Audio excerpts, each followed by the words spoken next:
Depuis la nuit des temps, l'humanité lève les yeux vers le ciel et se pose la même question. Sommes-nous seuls ? Dans l'immensité de l'univers, il existe des milliards de planètes. Des mondes hostiles, des géantes gazeuses, des terres englouties sous des océans de glace et peut-être quelque part une planète semblable à la nôtre.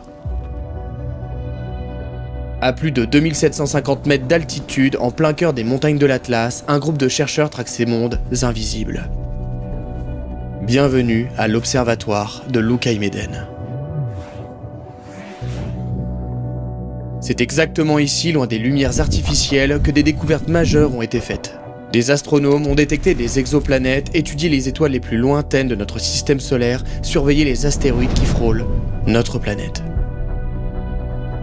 Dans ce documentaire, je vais vous emmener au cœur d'une science qui repousse chaque jour les limites de notre compréhension du cosmos.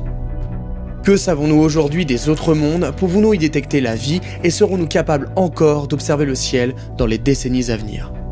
Sans qu'au préalable, on se pose ces limites de se dire à quoi sert ce qu'on fait. À travers des télescopes de nouvelle génération, nous scrutons l'invisible.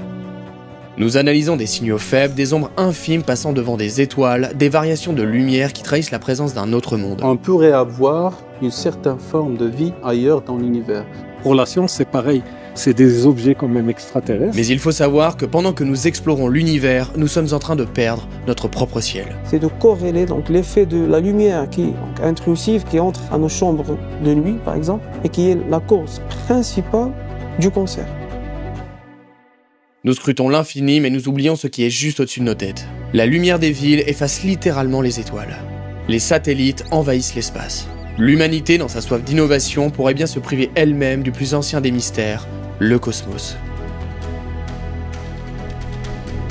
Dans ce voyage, nous allons vivre l'astronomie comme jamais auparavant. Nous allons rencontrer ceux qui consacrent leur vie à chercher ce qui est encore invisible. Nous allons découvrir des mondes au-delà du nôtre et comprendre ce que nous risquons de perdre si nous n'agissons pas. Le futur de l'homme, c'est l'espace.